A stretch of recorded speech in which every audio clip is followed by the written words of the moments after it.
Os valores que estão sendo propostos, né, de acordo com os parâmetros de cálculos constantes no instrumento de acordo, né, esse instrumento de acordo consta no site do Cine Receita. Ontem nós linkamos novamente com o link da própria nota publicada. Eles foram sendo negociados ao longo de praticamente 5 anos. Tem 5, 6 anos que nós estamos em tratativas com a AGU. Eu já falei isso em várias assembleias e vou repetir. Na primeira proposta que nós fizemos à AGU, quando ela nos chamou para negociar, nós oferecemos um deságio de 5%. A AGU, por sua vez, fez uma contraproposta de 50%. E naquela época ainda prevalecia o indexador de correção monetária pela TR, não era o IPCA. Então eles propuseram 50% com a correção pela TR. E a nossa proposta inicial foi 5%. 5 anos depois, chegou-se ao deságio de 35%. Foi o limite oferecido pela AGU.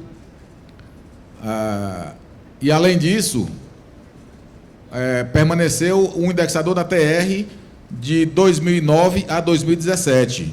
Por quê? Porque, naquela ocasião, embora já tivesse tido uma decisão do Supremo Tribunal Federal de inconstitucionalidade da TR, ainda estava sendo discutida a modulação dos efeitos dessa inconstitucionalidade. Essa modulação só foi concluída no julgamento ocorrido no dia 2 de outubro, data posterior ao acordo firmado entre a AGU e o Cine Receita. E alguém pode perguntar, Thales, mas o Cine Receita não sabia que tinha já esse tema 810 em tramitação, por que já não ofereceu a questão do IPCA? Lógico que nós oferecemos, pessoal. Mas o que a AGU alegou foi que eles, além de estarem brigando no Supremo para que os efeitos da inconstitucionalidade fossem fixados, estabelecendo esse período de 2009 a 2017 pela TR, como eles estavam brigando por isso, eles não poderiam fazer um acordo de forma diferente. E não teve jeito, pessoal. E o que eu costumo dizer é o seguinte, que acordo é uma flexibilização de lado a lado. Cada um chega no seu limite. Eu sei que o deságio é muito grande, os cálculos mostram isso, inclusive quando a gente faz o cálculo de acordo com os indexadores do manual de cálculo, que tem o IPCA, e a diferença desse cálculo com a TR e acrescido do deságio de 35%, realmente fica uma diferença muito grande. Mas esse foi o limite da AGU. Depois que o Supremo fixou a não modulação da inconstitucionalidade da TR, ou seja, fixou que o IPCA, os efeitos dessa inconstitucionalidade seriam retroativos, nós tentamos que, junto à Procuradoria da União no Estado do Ceará, um ajustamento dos termos desse acordo, mas, infelizmente, o procurador não aceitou. Ele já afirmou categoricamente, em resposta no e-mail que ele me enviou na quinta-feira passada, dizendo que não vai fazer qualquer ajustamento e vai manter os indexadores lá previstos, que é a TR de 2009 a 2017. Infelizmente. Eu ainda tentei argumentar de que o objeto de toda essa transação, que perdurou por 5 anos, poderia ser frustrado, porque nós somos uma categoria esclarecida, nós somos analistas tributários, nós sabemos fazer cálculos, e as pessoas certamente não iriam... Ninguém está passando fome, ninguém está desesperado, e as pessoas corriam um risco muito grande de as pessoas não aderirem nesse acordo e todo o esforço de 5 anos ser jogado fora. Mas ele não quis escutar e não quis flexibilizar. E eu digo sinceramente, pessoal, fizemos esse acordo com a condição de que só seria pago para quem individualmente aderisse ao acordo, porque seria muita imprudência da minha parte não abrir essa possibilidade a mais. Algumas pessoas querem, por menor que seja o valor, seja porque tem uma dívida muito grande com alguma situação, ou esteja atravessando uma situação financeira delicada, seja porque tem um parente que está precisando de um tratamento médico, enfim, são N motivos que podem levar algumas pessoas a aceitarem um acordo, por menor que ele seja, por maior que seja o deságio. Então, seria muita imprudência da parte do sindicato não abrir essa possibilidade para essas pessoas. Certo? Agora, lhes digo com muita franqueza, algumas pessoas me perguntam, Thales, o que é que você sugere? Eu não sugiro nada, pessoal. Isso é uma decisão personalíssima, tá? E lhes digo uma coisa, ocorrendo uma maior ou uma menor adesão a esse instrumento, para o diretor jurídico isso é totalmente indiferente. Tá? Totalmente indiferente. É bom que isso fique muito claro, porque algumas vozes já ouvi falar aí que, né, levantam algumas suspeitas. Então, maior ou menor adesão para o diretor jurídico é totalmente indiferente. Tá bom? Sobre o acordo em si, o valor proposto, lá na área restrita está o valor sem deságio com IPCA, é aquele valor maior. O valor com deságio e com TR, é o valor que está sendo proposto pela AGU, já com deságio. Sobre esse valor, ainda vai incidir 15% de honorários contratuais, vai incidir sobre esse valor proposto, tá, pessoal? Não é o valor antes do deságio, não. Os 15% é sobre o valor proposto, já com deságio, tá certo? Os advogados também perdem dinheiro quando pagam um valor menor, porque o percentual dele de honorários é proporcional ao valor pago. Então, os honorários incidirão sobre o valor proposto para aquelas pessoas que aderirem ao acordo. Além dos 15%, vai incidir 11% de contribuição previdenciária sobre o valor proposto sem juros. O valor proposto sem juros, ele gira em torno de 50% de todo o valor proposto, já com deságio. Tá? Ou seja, se existe lá na área restrita de vocês um valor proposto com deságio ITR de R$100 mil, por exemplo, os 11% incidirão sobre aproximadamente R$50 mil, a título de contribuição previdenciária. Os 15% no valor proposto de 100 mil incidirão sobre os R$100 mil, que são os honorários. Além disso, vai ter a incidência do imposto de renda, mas pelo regime de rendimentos recebidos acumuladamente, o famoso RRA, que pela quantidade de meses, num valor, eu imagino que um valor até 150, um pouco mais do que isso, esse imposto de renda chegue a zero, ou muito próximo disso. Tá bom? Outra coisa, para aquelas pessoas que já enviaram um termo de anuência individual e que, diante do novo valor, porventura, decidirem não mais aderir ao acordo, a gente está sugerindo, embora não tenha um prazo estabelecido, que essas pessoas entrem em contato com o escritório, no e-mail que está indicado na nota, no boletim, no site, solicitando que ele devolva o termo de anuência. Ou, se você ainda está na dúvida, pelo menos que ele separe o seu termo e aguarde um segundo comando. Então, envia um e-mailzinho para o advogado e diz: olha, meu amigo, eu estou aqui pensando, o valor é pequeno, separe o meu termo e só junte ele nos autos depois que eu der o segundo comando, mais um comando. Porque depois que ele juntar nos autos, não tem mais retorno. Tá? E a nossa expectativa é que, como nós abrimos os valores agora no começo de dezembro, a gente aguardar o restante do mês de dezembro e o mês de janeiro para que as pessoas analisem, reflitam e enviem seus termos. E aí a gente está na expectativa de juntar isso nos autos do processo a partir de fevereiro do próximo ano, que daria tempo suficiente para que os precatórios fossem expedidos até o dia 1º de julho de 2020, pagamento no ano seguinte, 2021. Quando é que paga, Thales? Uma vez expedido o precatório, ele teria o exercício seguinte inteiro para ser pago. Isso aí vai depender de uma cronologia estabelecida pelo presidente do tribunal. Francisco Pinto, DS Porto Velho, secretário de Finanças. Na verdade, só cooperando com sua informação sobre o valor da isenção. Como o RRA o sistema dele tem que multiplicar pelo número de meses, no caso 5 anos, 60 meses, então se eu multiplicar 60 meses pelo valor de isenção hoje, que é de R$ 1.903,98, vai dar R$ 114.238. Então, ainda que tenha algum reajuste na tabela do imposto de renda, isso deve ser algo tímido, o governo já anunciou mais em torno de 4%, então acreditamos que o valor de isenção vai ser em torno de R$ 114, R$ 115 mil, ok? Só cooperando contigo sobre a informação. Obrigado. 114, 115 seria o valor que o imposto de renda zeraria, então. Certo, tá ok. Obrigado pela informação, colega Francisco Pinto. O próximo inscrito é o Claudemir dos Anjos, de Setes, Bahia. Após o Claudemir, é o colega Fatel, DS Natal. Thales, são duas perguntas. Essa ação de Fortaleza tem um recurso extraordinário no Supremo. Não tem aquela questão de quem mora lá e a AGU recorreu? Não, esse recurso já foi julgado, viu? Já foi julgado? Já foi julgado.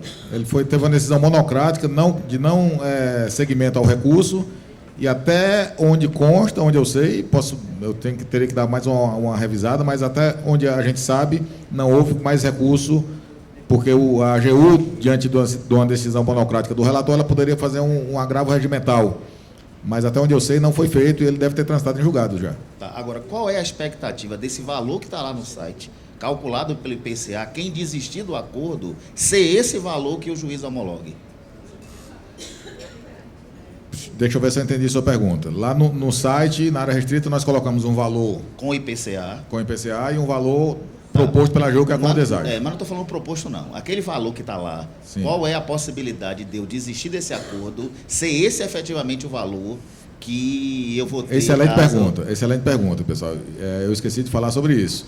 Aquele valor que a gente coloca lá na área restrita sem deságio, não necessariamente será o valor que vai ser pago. Aquilo vai ser o valor perseguido pelos advogados da ação.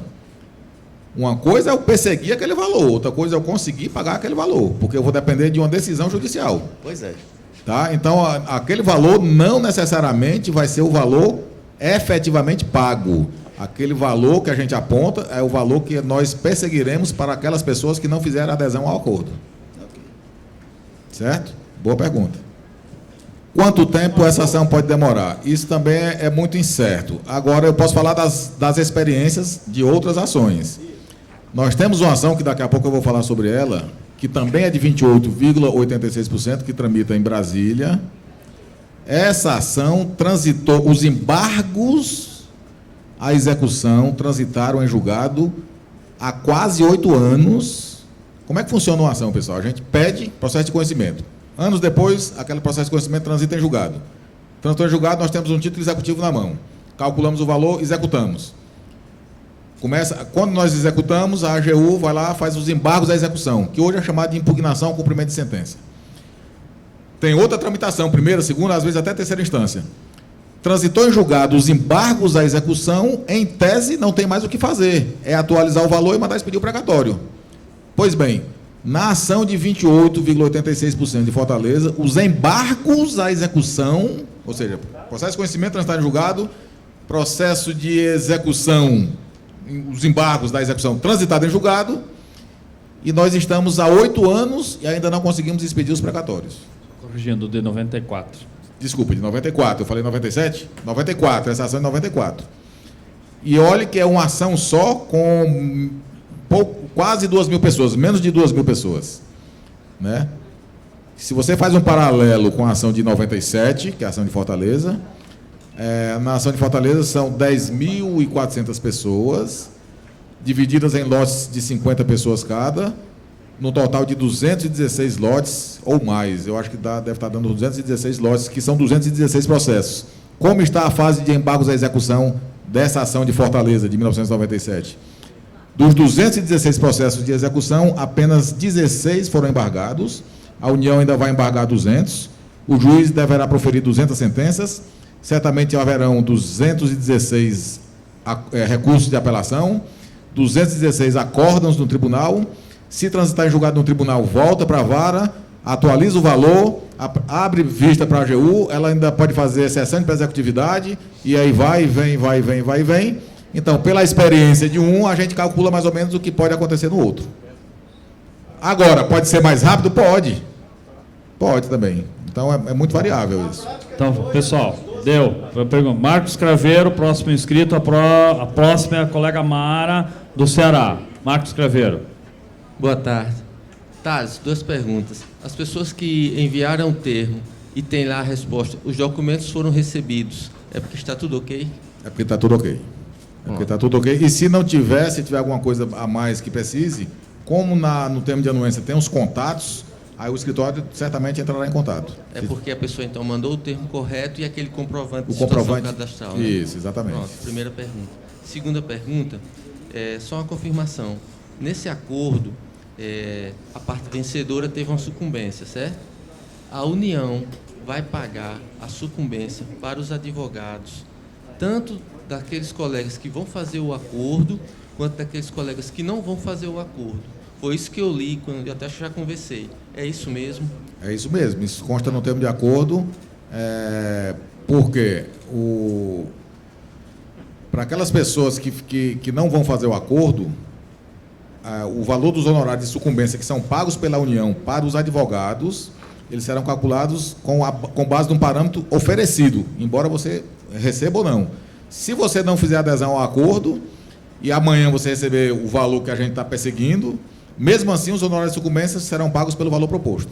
Ou seja... Eles vão receber menos honorários de sucumbência. não, mas eles vão ser pagos agora já, não é isso? Vão ser pagos já agora, mundo. no acordo. Ou Exatamente. seja, com relação a essa união, a essa ação, para a AGU, a sucumbência já foi paga pela Já vai União. ser paga agora, vai ser paga agora. Ou seja, para essa ação, o desembolso da União daqui a 10, 15 anos vai ser só o que ela vai ter que pagar. A sucumbência já foi. Perfeitamente. Obrigado, tá? Próximo inscrito é a colega Mara, DS Fortaleza, e em seguida o colega Luiz Fernando, DS Brasília. Oi, Thales. Esse acordo foi feito pela TR, né, pelo índice, né? Quem já aceitou, certo? Tem alguma possibilidade de uma correção a posteriori? Não, pessoal. E outra coisa, só um pouquinho. E quem já aceitou também esse acordo, não pode ser já homologado logo, enviado antes de esperar para fevereiro, em janeiro logo? Tá, vamos por homologar? etapas. O acordo, os parâmetros de cálculo dos indexadores, conforme consta lá no instrumento, ele tem um período de TR e depois ele entra, a partir de 2017, ele entra já com IPCA. Tá? Até a data de depósito, ele já está indo com IPCA. Então, a TR foi de 2019, acho que agosto de 2019, ou de 2009, junho de 2009, se eu não me engano, até setembro de 2017. A partir desse, eu acho que os meses são esses. A partir de setembro de 2017 em diante já é o IPCA. Tá? Quem aderir ao acordo, o valor é esse, não tem mais resíduo, não tem mais nada, pessoal. Tá?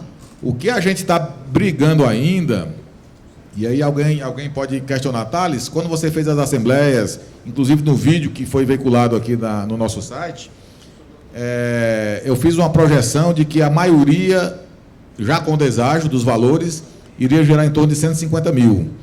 Por que eu fiz essa projeção? Porque o nosso contador que nós contratamos para fazer essa verificação dos valores, pelos cálculos dele, a maioria ficaria numa média de 150 mil para cima. A maioria, nem todos. Quando veio o valor da AGU, a minoria ficou com esse valor de 150 mil. Isso foi frustrante. Para mim foi frustrante. Então, o que é que pode ter acontecido? Ou o nosso contador errou, ou a AGU errou. O que é que nós estamos como nós estamos procedendo diante dessa dúvida? Nós estamos contratando um outro contador que já presta serviço para o escritório terceirizado do Rio Grande do Sul, para que ele faça uma verificação e veja o que é que está acontecendo, por que esses valores estão diferentes, quem foi que errou. Se, porventura, ele detectar que aqueles parâmetros estabelecidos no acordo com a AGU não foram corretamente aplicados e isso está refletindo numa diminuição dos valores, logicamente a gente vai fazer essa demonstração na AGU e vai pedir a correção. A única possibilidade desse valor ser aumentado é essa. Entendi. Se não houver erro nenhum nos cálculos da AGU e a pessoa fizer adesão ao acordo, ela não tem mais resíduo nenhum a receber. Porque no meu caso, os cálculos cheios, né, pelo cálculo que eu vou receber, no percentual de 100%, né, a diferença dá mais ou menos uns 172 mil. É mais do que eu vou receber a diferença. Eu queria receber só a diferença. Mas é isso, a resposta é essa. Vamos lá. A colega Luiz Fernando DS Brasília, colega. Após a colega Marlene, da DS Brasília também. Vamos lá, colega Luiz Fernando. Thales, quero que você e os colegas entendam que não é nenhuma provocação, é uma pergunta mesmo, a minha dúvida é séria. O julgamento o impasse, né, da modulação, ele já tinha uma perspectiva de julgamento ainda em 2019. Né? Talvez a data não tivesse firmada, mas já havia uma expectativa no meio jurídico de que esse julgamento ocorreria. Então, a minha pergunta, por que a gente não esperou um pouco mais para firmar o acordo, né, para esperar essa modulação e aí a gente ter certeza e não assinar pela TR? Essa é a minha pergunta. Olha, eu vou repetir o que você mesmo falou. Nós tínhamos uma perspectiva de julgamento. E aí a gente ia adiar o firmamento de um acordo em cima de uma perspectiva. E aí a gente cansa de ver o STF pautar algum julgamento e no dia está lá pautado, no dia da sessão, por algum motivo, isso é adiado. E aí ele adia para a semana seguinte. E na semana seguinte, de novo, e às vezes o bicho fica, a pendência de julgamento fica há mais de ano. E a gente ia ficar adiando por quanto tempo? Então, assim, como era uma perspectiva, não tinha justificativa para que a gente adiasse o firmamento. A AGU está querendo firmar, até porque a gente vem numa negociação com o procurador. Isso aconteceu na primeira negociação. No meio da negociação, o procurador sai. Entra outro, daqui que ele retome isso novamente, a gente perde mais um ano ou dois. Então, assim, era muito arriscado a gente... Não, vamos esperar. Se fosse julgado, maravilha. Se não fosse julgado, é adiado, e depois o procurador saía, não sei o quê. E a gente sabe a instabilidade. A nossa casa tem passado por isso. Né? Então, em pouco tempo, o nosso gestor, o nosso secretário, foi substituído. Então, as coisas estão muito dinâmicas dentro do governo. É um governo que troca muito de cargos e o risco seria iminente. Então, não haveria motivo para a gente suspender em virtude de uma probabilidade de julgamento no dia 2 de outubro. Foi por isso que a gente não adiou. Thales. Colega Marlene, DS Brasília, após a colega Maria Aparecida, DS Brasília também. Então, Marlene Cambraia, DS Brasília. Algumas pessoas da minha base que me pediu que fizesse esse questionamento para você. Com essas novas regras, né, publicadas pelo CNJ, vai implicar no nosso pagamento de precatórios? Pois é, Marlene. Eu li rapidamente essa notícia do CNJ. Eu acho até que melhorou, porque ele está colocando que o precatório de natureza alimentar, até num valor maior do que 60 salários mínimos para aquelas pessoas idosas, deveriam ser pagos no mesmo ano. A gente vai ver. É uma regra nova, os tribunais terão que se adaptar a essa nova regra e vamos esperar que impacte positivamente, né? Mas não há garantia, porque é como a receita, pessoal. Quando muda a regra, até a gente se adaptar, tem um lapso temporal, né? Pode ser que impacte ou não, é só a prática que vai mostrar isso aí. Tá, okay. Tá bom? Obrigada. Próxima, colega Maria Aparecida, DS Brasília. E após o colega geral. Contemplada? Bem, pessoal, eu vou encerrar as inscrições no momento que o colega Geraldo Pessoa, de sede de Santa Catarina, usar a palavra. Nós temos mais 3 inscritos. Geraldo Pessoa e depois é o colega Fernando do Rio de Janeiro.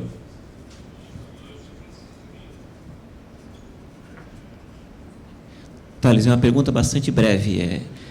Nos valores que estão lá ofertados com o IPCA, aqueles valores, eles têm como origem os cálculos do nosso sindicato ou da AGU? Do nosso sindicato.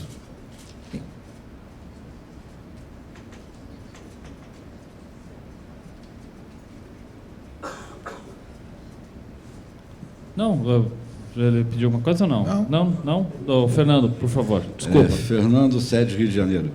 Vamos lá.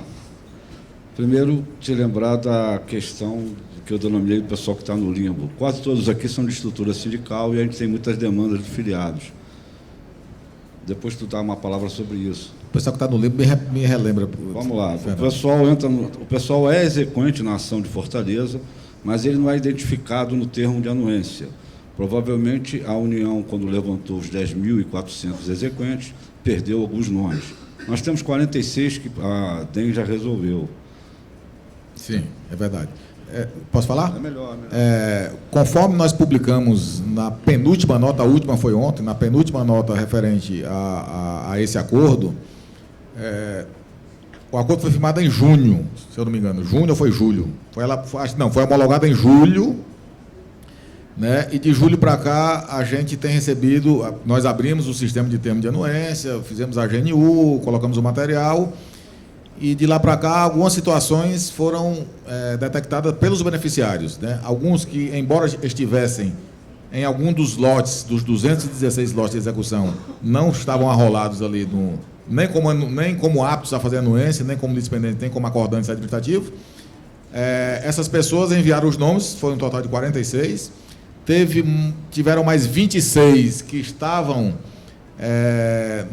em um dos lotes da própria execução e foram apontados como litispendentes, o Jerônimo era um deles.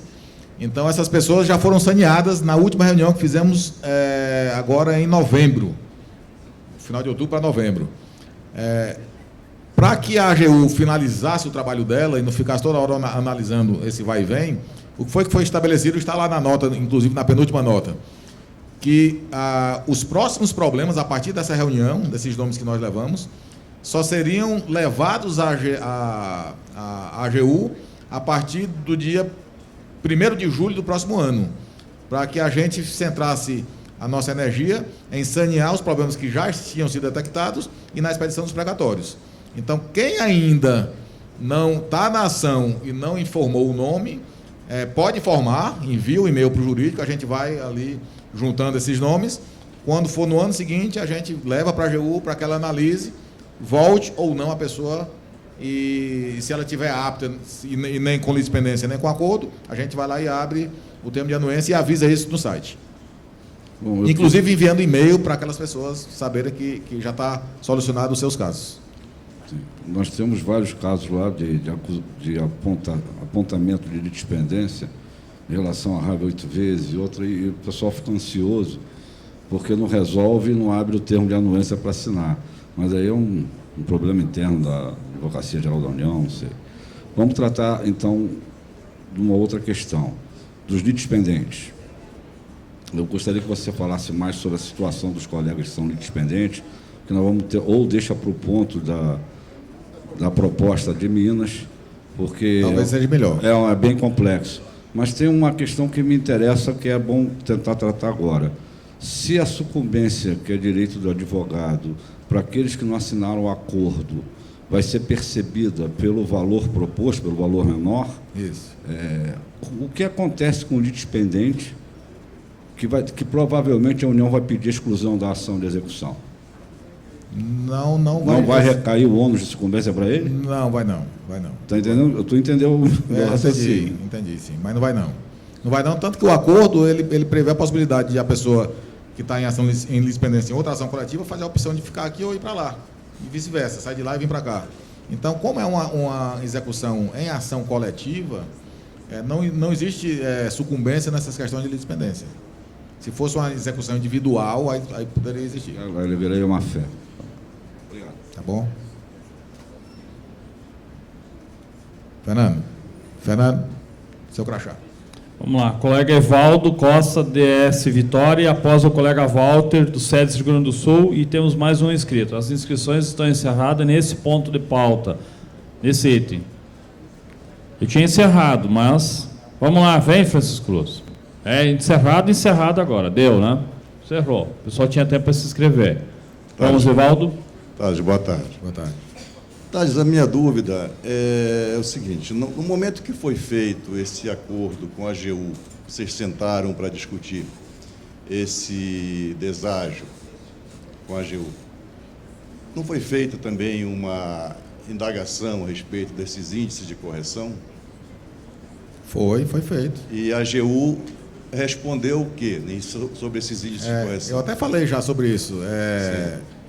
Embora a gente... Bom, Como a tratativa começou há 5 anos atrás, naquela época, o que constava no manual de cálculo era exatamente a TR. Pessoal, silêncio na Tá? plenária, por favor. Com a evolução do tempo, foi declarado lá em 2013, 2016, eu não me lembro exatamente agora, a inconstitucionalidade da TR e ficou a questão da modulação, se ia modular, se não ia modular. Na hora, já no final, nas últimas tratativas, nós colocamos sim que aquela TR deveria, a nossa proposta, né, ser transformada em IPCA, mas o que foi que a AGU falou? Que ela, além de estar brigando para haver modulação do tema 810 do Supremo, que fixou a não modulação dos efeitos da inconstitucionalidade da TR, ela acreditava naquilo e que para ela não seria possível estar brigando por uma coisa e fazer um acordo de forma diferente. Eu falei sobre isso aqui. É porque isso não foi trazido para nós no momento da gente ter feito esse acordo. No momento que nós assinamos esse acordo e encaminhamos, nós estávamos acreditando que os valores estariam sendo corrigidos pelo IPCA, ou seja, pelo aquele valor que está lá em cima, tá? Menos o deságio que haveria daquele valor. Não, Edivaldo, veja só, lá no instrumento de acordo consta o período de cada indexador de correção monetária. Aquelas pessoas que enviaram o seu termo de anuência, eles tinham sim a oportunidade de conferir o período de cada indexador de correção monetária, o período da TR, o período do IPCA, o período da UFIR, a questão dos juros, que foi de 1%, de 0,5% até 2009, a partir de então pela poupança, está tudo lá no instrumento de acordo. Isso aí fica meio estranho, porque a gente acaba se confrontando com um valor muito alto, né, e um valor proposto muito baixo, muito aquém daquilo que a gente imaginava que fosse. Tanto que muitos de nós acreditávamos que seriam, no mínimo, 150, 160, 170 mil reais. Mas eu acreditava que ia ser em torno de 150, mesmo com a TR. Né? O nosso contador me deu um cálculo desse, o deles deu outro cálculo. E é por isso que a gente, embora o instrumento de adesão individual seja irretratável e irrevogável, mesmo assim, a gente está abrindo a possibilidade, já que eles ainda não foram juntados nos autos do processo, de haver retratação. Então pode haver essa retratação. Pode haver retratação antes de ser juntado nos autos do processo. Quando é que vai juntar nos autos do processo? Repetindo, a proposta a cronologia que a gente está querendo adotar é para juntar esses termos de acordo para aquelas pessoas que fizerem anuência a partir de fevereiro do próximo ano. Colega Walter, sede do Rio Grande do Sul. Após, colega André, secretário-geral da mesa. E último inscrito, o colega Francisco Luz, Sedes Paraná. Vamos lá, colega Walter.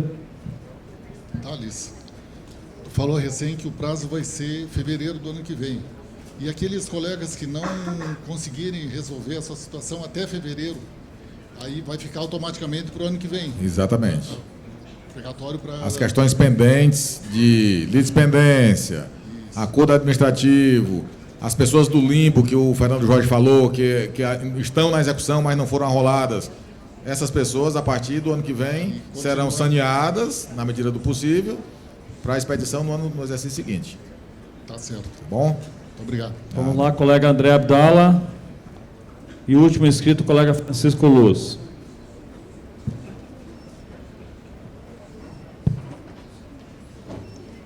Boa tarde, Thales, colegas conselheiros, demais participantes. André Abdala, DS Alagoas. Thales, só para esclarecer uma possível contradição naquilo que você falou. O senhor deixou bem claro aí que, uma vez assinado o termo de anuência, o valor é aquele, não há mais nada que reclamar, certo? Agora, se caso esse contador, que foi contratado para verificar as possíveis divergências entre valor da AGU e do nosso primeiro contador, se no caso de um colega nosso ter já enviado o termo de anuência e houver essa divergência, esse termo dele vai ficar assustado até que se resolva essa questão com a AGU ou não? Entendeu a pergunta? Não existe contradição. Talvez você não tenha prestado atenção na hora que eu respondi para a Mara. Na hora que eu respondi para a Mara perguntou, Thales, depois tem algum resíduo a receber? Foi o que eu falei, a única possibilidade de ter algum ajuste desse valor proposto é o contador detectar alguma falha na aplicação pela ANECAP da AGU equivocada dos parâmetros estabelecidos no termo de acordo. a gente demonstrar isso para a AGU e ela fazer a correção. Tá, isso eu entendi. A pergunta é se, então, digamos, o valor incontroverso vai entrar no acordo para pagamento. E o valor incontroverso, esse que seria o da AGU... Veja só, vamos lá. Não existe incontrovérsia, pessoal. Isso é um acordo administrativo. Entre aspas, eu coloquei entre aspas. Não existe incontrovérsia, porque senão vai confundir a cabeça do pessoal. O valor é esse, salvo a detecção de algum erro material na elaboração dos valores, de acordo com os parâmetros estabelecidos no termo de instrumento, nós iremos demonstrar isso para a AGU e, evidentemente, se isso realmente ficar constatado, esse valor vai ter que ser corrigido. Em quanto tempo você espera, Thales, que essa nova análise seja feita? O prazo estimado para que esse contador faça essa análise é de, no máximo, 1 semana, 10, 15 dias no máximo. Ou seja, até esse mês de dezembro, a gente já tem uma resposta do contador se existe alguma inconsistência. Como nós estamos com a perspectiva de pagar e juntar isso até fevereiro, então acho que até lá estaria saneado. Agora nos entendemos. Isso eu queria saber. Se o contador ele vai ter, então, esse resultado desse trabalho dele será agora, já imediato? Agora. Ah, tá. Isso que eu não estava entendendo. Viu? Eu não tinha compreendido. Ok. Se mantiver a divergência aí sim. Vamos lá. Se a gente detecta um erro e a AGU não concorda, aí realmente a gente vai ter que saber como é que vai tratar disso. Eu não sei. O acordo, sim, mas aí se a pessoa aderir... Né? Mas aí a gente vai ter que... Mas, pessoal, veja só, daqui a pouco eu vou manter a ordem. Não adianta levantar a mão com respeito a todo mundo. Tinha um momento para se inscrever, foi feito. Quiser, assopra no ouvido de quem tem que usar a palavra, pessoal. Nós vamos ter que botar uma ordem nos trabalhos, senão não vai dar. Só para concluir, beleza. Por favor, existe um princípio, eu acredito que a AGU, por mais que o contador dela possa tender sempre para diminuir o valor, é igual a garçom, né? O garçom ele só entrega a conta maior quando erra. O contador deles só entrega a conta menor quando eles erram. Mas, embora tenha essa peculiaridade, existe um princípio da boa-fé, e eu acredito que a AGU esteja agindo de boa-fé, e se realmente for detectado algum erro, e daqui a pouco eu vou falar de uma outra ação, vocês vão perceber isso. Eu não tenho dúvida que se isso realmente for constatado, que é uma questão matemática, objetiva, que a gente que é advogado não consegue ver, mas o contador consegue, eles não hesitarão em corrigir. Não será necessário um litígio para essa correção. Tenho certeza absoluta disso. Então vamos lá, próximo inscrito, o colega Francisco Luz, SEDES Paraná. E o último inscrito. Thales, olha só, tem valores, a gente vê já que tem erro pelo seguinte, tem colega que o valor dele é 411, 380, 370, e ele vai receber 100, 100 e pouco. Isso foi questionado num dos grupos, o cara falou, no meu caso é um quarto, um pouco mais, quase um quinto. Tem colega que está o valor um pouco menor, digamos 320, e o dele vai estar 215. Então, com certeza, tem erro da AGU aí. Vocês chegaram a dar uma olhada nisso? O erro pode ser da AGU ou do sindicato. Aquele valor cheio é do sindicato. O valor proposto é o da AGU. A AGU pode estar errado, como o meu contador pode estar errado também. Por que o meu sempre está certo? Não sei, eu não sei. É por isso que eu estou submetendo a um outro contador. Aham. Se você quiser, depois até a gente manda o... Eu me deparei hoje com um caso específico, pessoal. Eu não vou falar o nome da pessoa, que o valor dele era quase 300 mil e o valor que nós calculamos. E o valor proposto pela AGU era R$2.000.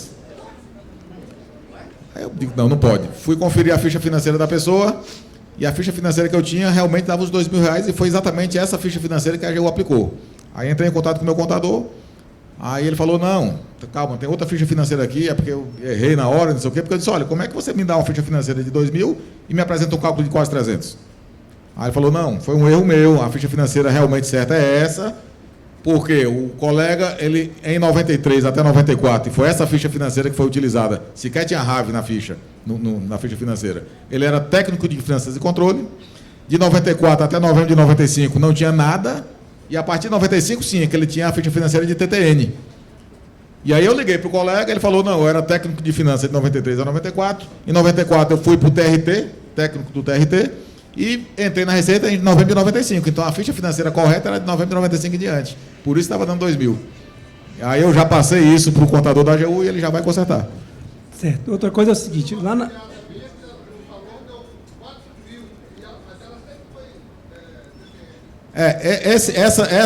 Essas situações, foi bem lembrado isso, presidente, eu vou abrir uma... para essas questões que são realmente discrepantes ao extremo, a gente, por isso que nós colocamos lá, qualquer dúvida, qualquer esclarecimento, envie um e-mail para o Sinde Receita, jurídico Sinde Receita. Esse e-mail será encaminhado para mim, para que eu possa analisar ali com lupa e questionar isso com os contadores. Tá certo? Porque, repito, se tiver ajuste, para vocês verem, eu enviei hoje de manhã a questão desse colega que eu acabei de falar, e o contador, eu tenho o WhatsApp do contador, ele já disse que vai fazer a correção e me mandar o valor correto. Então, quando houver essas discrepâncias muito grandes, envia para o jurídico vai me encaminhar e eu vou analisar para poder efetuar a correção. Ótimo, a gente vai analisar. Vamos lá, pessoal. Francisco Luz, encerrando, vamos lá. Thales, outra coisa é o seguinte, é óbvio que a decisão vai ser individual e tudo, algumas dessas acho que o pessoal vai se reunir, no nosso caso, eu já está ali, mas preocupado, na hora da notícia ele deu uma tristeza para a gente, entendeu? E aí vai procurar reunir o pessoal para a gente discutir essas situações e, claro, vão aparecer vários motivos das pessoas que vão querer ou que não vão querer o acordo. Mas eu estou preocupado com uma outra questão, que é a seguinte, que não foi citada aqui ainda. Há já a proposta do governo em relação a precatórios, e existe discussão de que os precatórios sejam pagos em 15 anos, entendeu? Vai ser outro motivo para as pessoas pensarem como é que é, eu fecho o acordo ou não fecho? Porque, por exemplo, a pessoa não fecha o acordo agora, aí ela não tem previsão de quanto tempo vai durar isso aí, correto? Porque recursos são quase que infinitos, né? A União vai entrar com recurso, vai entrar com recurso, vai entrar com recurso. Talvez tenha sido por isso que a resposta do procurador tenha sido assim tão, digamos assim, incisiva. Não quero, não aceito e pronto, né? Entendeu? Então, de uma forma até, eu acho até meio ignorante, porque ele teria que ser um pouco mais, né, sensível. Afinal de contas, ele também é um servidor. Mas como eles têm a questão da sucumbência e de outras coisas, pode ser que isso tudo esteja envolvido. Né? E há outras questões mais, como, por exemplo, a questão do PL, por exemplo, que eles criaram uma ojeriza muito grande a gente. E eu digo isso porque eu já conversei com vários advogados da União, com os quais eu estive como preposto da Receita, e uma que, inclusão, virou até muito amiga minha, ela falou, eu não quero nem ver a cara desse povo da Receita. Esse povo da Receita é o quê? Concluindo, colega, por favor. Então, veja só, porque vai ficar ruim para o delegado, vai ficar difícil para o delegado sindical tentar orientar os seus filiados, porque os filiados vão querer a orientação do delegado sindical. Então, todas essas questões vão ser colocadas na balança, né? Entendeu? E há uma outra questão aí, que é o seguinte, todo mundo sabe que tem um outro processo da DILOE, cujos valores não foram contestados até agora, né? Então, não houve pedido de acordo e nada, é isso? Entendeu? Daqui a pouco eu falo desse processo. Tá, então o que acontece? Isso tudo vai pesar na decisão das pessoas, né? Então fica difícil realmente para a gente poder tomar uma decisão. Agora, tem uma outra preocupação aqui, que essa talvez seja também muito pertinente, precisa conceder só um pouquinho de tempo, que é o seguinte, nós estamos acostumados a ver aqui no CNRE, e eu participo de muitos grupos, porque o pessoal me inscreveu em vários grupos, e aí o que acontece? As notícias que são veiculadas aqui, muitas vezes elas não chegam na base ou chegam de forma totalmente distorcida.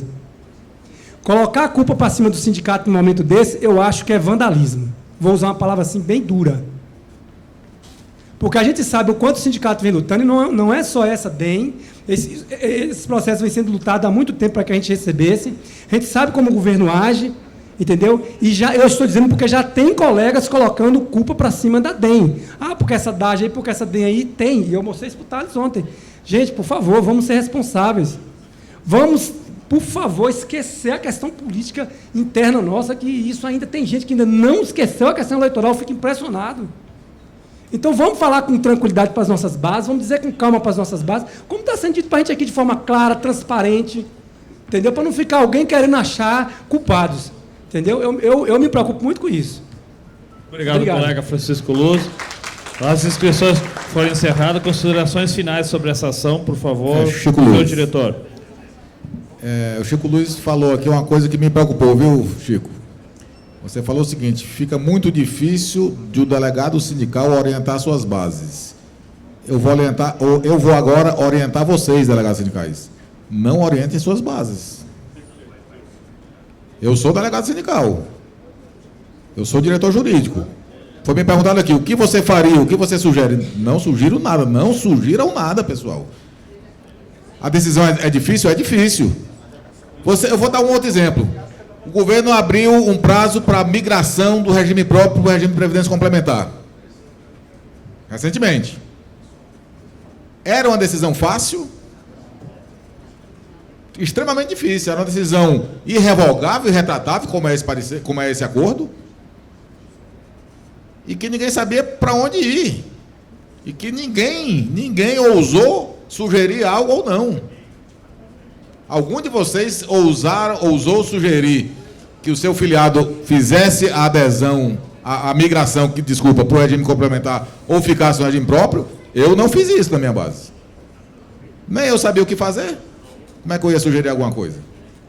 Então, da mesma forma que foi difícil a decisão de migrar ou não migrar do regime de previdência, e como a coisa é incerta, porque, repito, aquele valor que está ali, o valor de tendizagem, é um valor calculado pelo sindicato.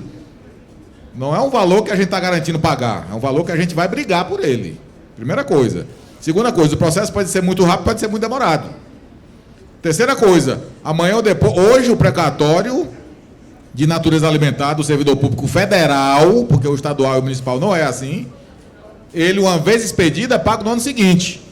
Hoje, porque a Constituição manda. Amanhã ela pode mudar o texto e não fazer mais essa previsão. Então, são inúmeras variáveis e que não tem como a gente prever o que é que vai acontecer. Então, é uma decisão difícil, como foi a decisão de migrar ou não de regime de previdência. A minha sugestão é que vocês não sugiram nada para ninguém. As informações estão lá e a decisão, repito, é personalíssima. Não há interesse nem do delegado sindical, nem do jurídico, em maior ou menor adesão. Tá? Outra coisa, culpar a DAGE. Pessoal, vou repetir o que eu já falei inúmeras vezes.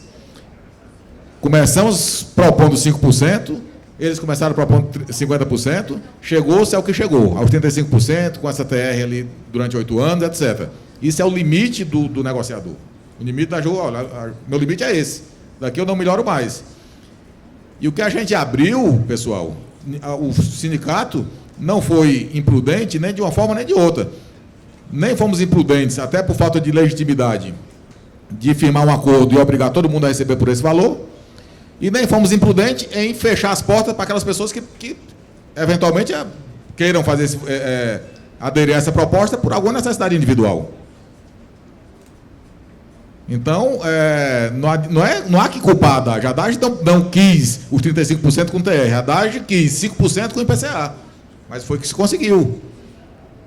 E a decisão é individual. Até então, a única possibilidade de pagar qualquer valor nessa ação era aguardar a tramitação processual. Hoje nós temos duas possibilidades. Se isso for culpa, concluído.